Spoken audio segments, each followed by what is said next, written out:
Welcome to Honest Whispers Preview for Sale. On this video, I'll be previewing Justice League Wonder Woman Action Keychain, released by Basic Fun Inc. in 2005, designed by Moon Devil Studio, and sculpted by John Dennett. The figure part of the keychain is approximately 2 inches tall and approximately 3 inches long or 3 inches wide.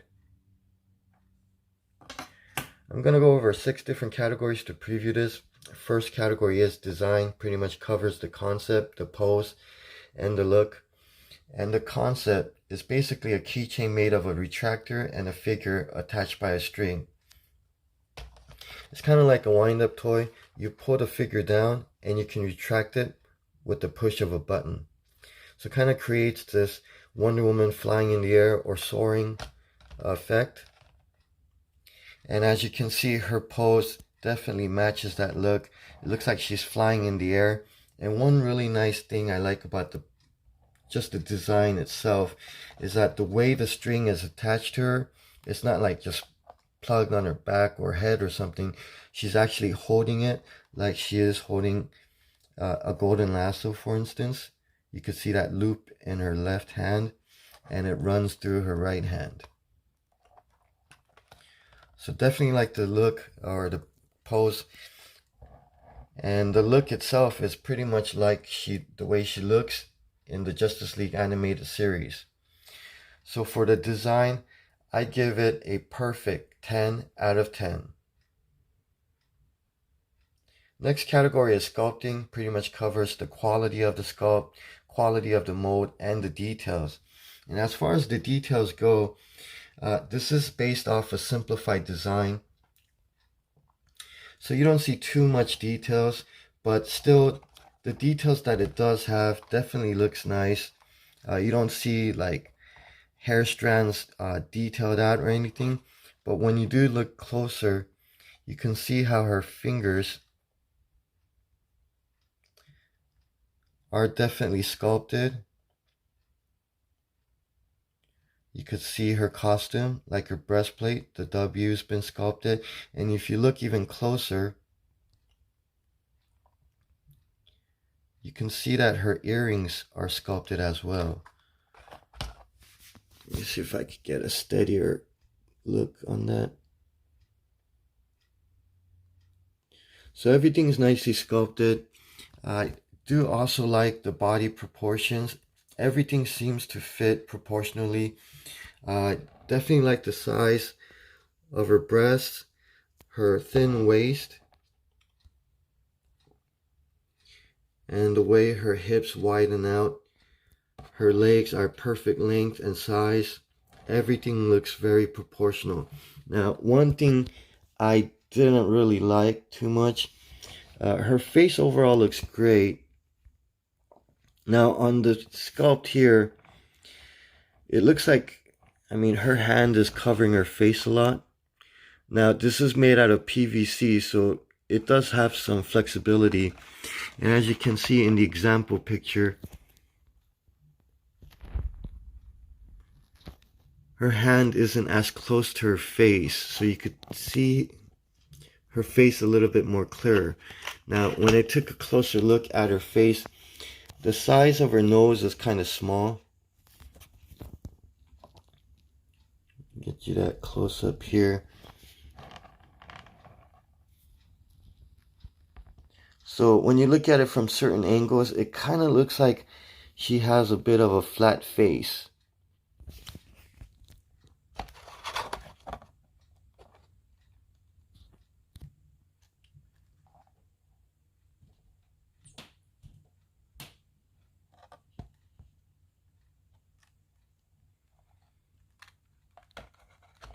And that's the only issue that I really have with the sculpting.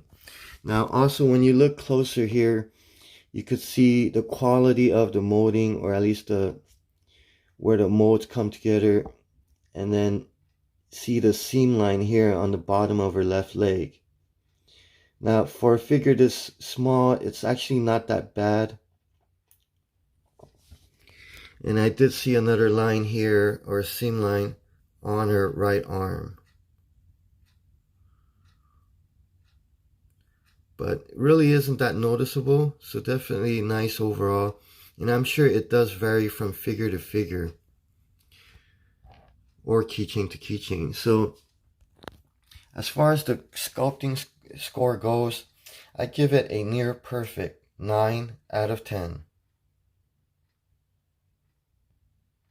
Next category is colors. Pretty much covers the accuracy of the colors, the quality of the paint, and quality of the paint application. This is a mixture of hand painting and imprinting.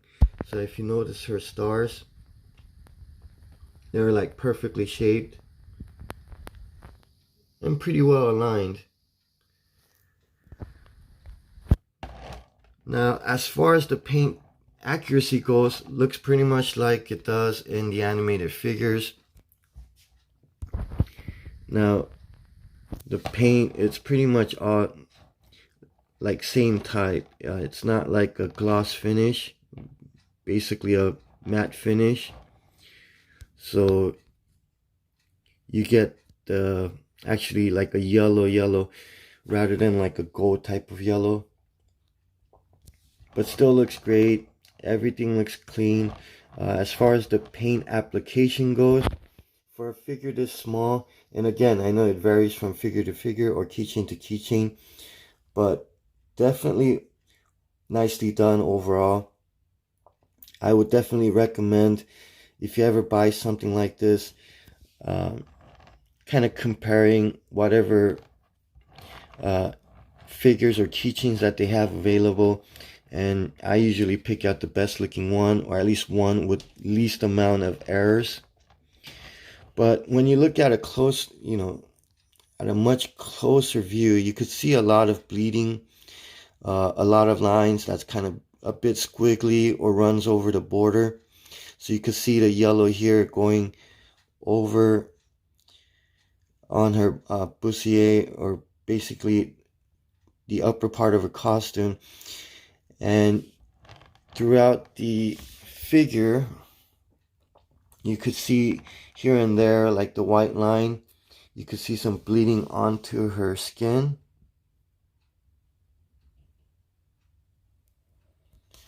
In certain areas where you could kind of see that red right there where it should be a white line. And here as well.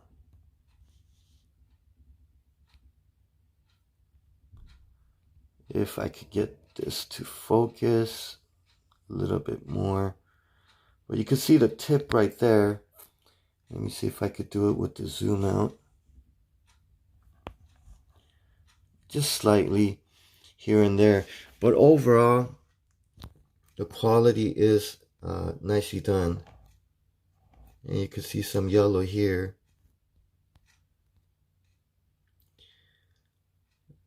Where shouldn't even be any yellow under her armpit area.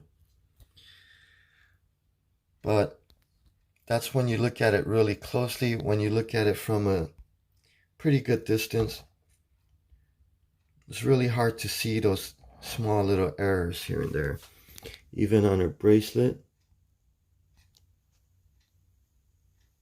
you could see some of that flesh color running over the bracelet area. Or at least the line isn't as straight as you would want it. Looks like all the stars are pretty much imprinted. But even when you look at it closely, you could see some of the white bleeding in here and there, or it's not fully white in the inside of the stars. So therefore, I give the color score a still pretty high 8 out of 10. Next category is packaging.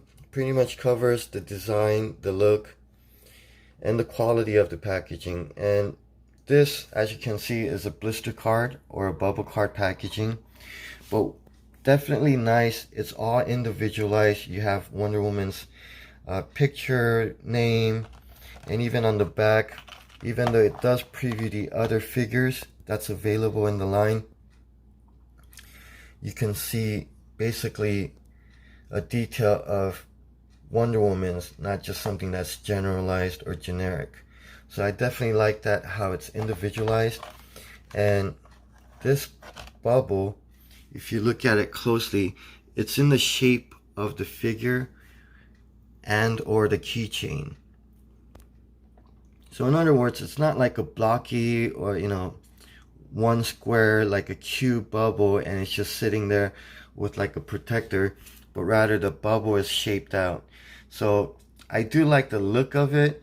Now, in cases like this, the figure is a bit in a risk of being damaged if the bubble was damaged or crushed. So it has a small setback to it, but still the overall look and design is great. And that's why I give the packaging score a near perfect 9 out of 10. Next category is value. Pretty much covers the suggested retail price versus quality, suggested retail price versus the aftermarket price. And this one, when it was released in 2005, this was a little under $10. I can't remember exactly how much I paid for it, but trying to recall, it was around definitely no less than $5.99 and no higher than like $7.99. So it was between about $6 to $8. And recently I listed this about 2 months ago and I sold it online. Or actually, I started off listing it at about $40. There wasn't a single keychain like this available, so mine was the only one. And recently sold the figure or the action keychain for about $38. So plus shipping and tax, it was a little over $40. Due to its rarity, definitely I would say it's worth it. My biggest regret is that I wish I bought more of these if I knew that the price would go up as high as it did in about 15 years. It went, over triple its original price. And due to its uniqueness, the way it looks, and the way it's kind of like a toy, I would have definitely wanted to keep one of these for myself. Now, for me, I keep my keys in my pocket, so this is a bit big and I wouldn't really want something too clunky in my pocket, but definitely something I would have kept as part of like a keychain collection. So that's why I give the value score a perfect 10 out of 10. So final category is overall, pretty much accumulates the 5 prior categories: design, sculpting, colors, packaging, and value. And again, just to run through all the highlights, love the pose, love how it's like an action type keychain. I don't know as far as how durable it is. Now when I look closely at the string, it looks like it's a nylon string, so better than your average cotton string, but definitely can wear out or break over time. So definitely something you might want to really take care of. So wouldn't really want to use this as a keychain, and that's why I wish in a way they released this as a actual toy rather than a keychain. Would have been something I really would have liked. Now there was one thing that was similar to this, which was like a lamp handle. Basically you attach it to the end of a lamp or something, so that you basically grab the figure and pull down the figure to turn on or off the lamp. Again, sculpting and colors for something this small is definitely nice. You can see that this may probably stain if you use it like an regular keychain, so definitely something I wouldn't recommend. And definitely does have some Not even some. It has a lot of aftermarket value. And one of the reasons for that is that due to its rarity, definitely not too much supply and a lot of demand. And this one, I recall this not being able to find it in stores, and the only place I actually found it and actually bought it from was a store in Six Flags Magic Mountain. So that definitely probably adds to the rarity to it. And that's why I give the overall score a near perfect 9 out of 10. So to recap, design 10 out of 10, sculpting 9 out of 10, colors 8 out of 10, packaging 9 out of 10, value 10 out of 10, and overall 9 out of 10. Thank you for watching. Until next time. Continue reading the King James Version Bible and eat your vitamin C's daily.